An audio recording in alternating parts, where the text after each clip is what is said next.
Hola, muy buenas noches con cada uno de ustedes. En esta ocasión nos ha tocado de repente alcanzar un pequeño resumen lo respecto al tema importante que es ordenación y fomento de las actividades económicas de los particulares. El primer punto que vamos a tocar en esta ocasión es de repente mostrándoles este pequeño diagrama que hemos podido elaborar para que tengamos un poquito de mejor presentación sobre este tema importante que vamos a tocar hoy. Lo que vamos a continuar es ¿qué es lo que nos quiere decir cuando hablamos de ordenación? Ordenación se refiere a una palabra que se refiere como la acción de ordenar, como la acción de distribuir, de prevenir o de emplazar ciertos elementos al lugar donde les corresponde. Entonces, ese es el tema, pero no todo este tema puede ser ordenado a lo que nosotros podamos de repente querer, sino que todo debe de ser al margen de la norma, al margen de la ley. Todo siempre respetando las normas jurídicas. Como segundo punto, es el tema también otro importante que es la ordenación económica. Cuando hablamos de ordenación económica estamos hablando de una intervención administrativa, que el Estado en este caso es parte que debe de alcanzar al medio social una orientación, de repente estableciendo ciertos parámetros para la actuación de los agentes económicos. Entonces vale decir de que el Estado siempre está pues inmerso en la actividad económica. También podemos decir de que la regulación económica tiene siempre por finalidad que las decisiones de los particulares no perjudiquen el interés general. Entonces yo creo que en este sentido que todo lo que se regula para un privado es que la actividad económica de un privado no puede alterar el interés general. Ahora vamos a tocar el siguiente punto, que es niveles de intervención del Estado en la economía. Cuando hablamos de niveles de intervención de la economía, del Estado en la economía, estamos hablando de dos puntos importantes, que es la regulación y la intervención del Estado. La regulación es que el Estado institucionaliza las reglas, institucionaliza las normas.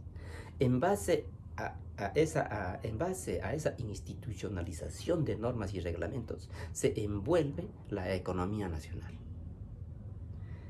Y cuando se habla de intervención del Estado, el Estado interviene de manera directa en la parte económica social, como por ejemplo la producción de servicios sociales, la producción de infraestructuras a nivel nacional, también la producción de bienes y servicios. ¿Ya? El Estado prácticamente se convierte en un empresario, se convierte en un punto importante en donde siempre conduce a un desarrollo.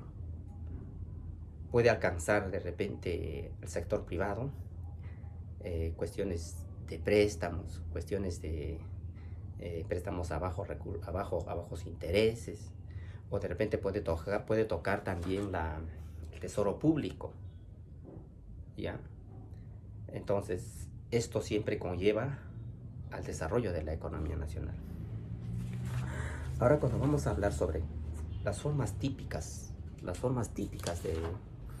de la intervención del Estado en la economía, el Estado liberal, vamos a hablar sobre el Estado promotor, sobre el Estado empresario, sobre el capitalismo del Estado.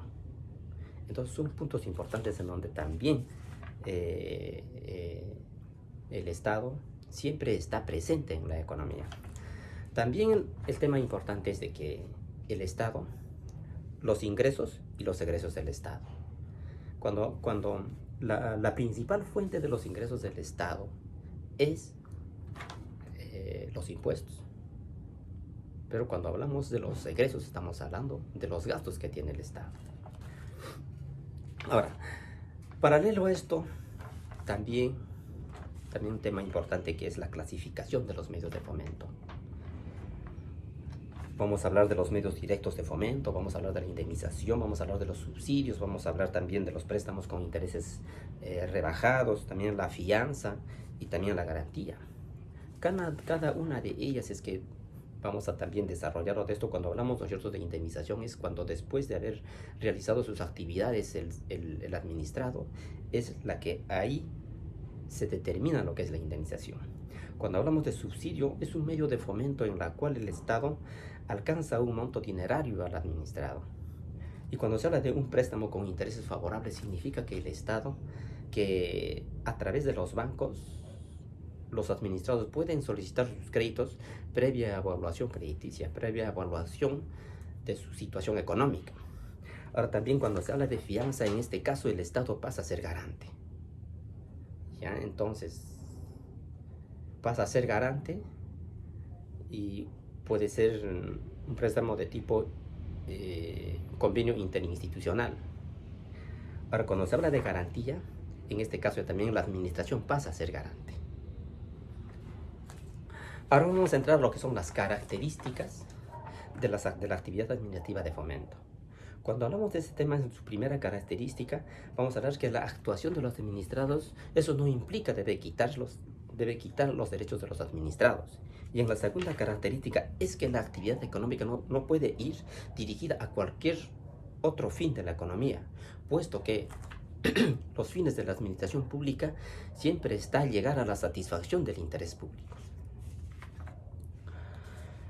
También cuando se habla sobre el fomento de las actividades económicas, esto está estipulado en el artículo 58 de la Constitución Política del Estado. Cuando hablamos de la Constitución Política en su artículo 58, estamos hablando de la libertad económica. Y en el artículo 59 estamos hablando de la actividad de la libertad de empresa. Temas importantes donde hemos tocado y les agradezco mucho por vuestra atención y hasta la próxima clase. Muchísimas gracias.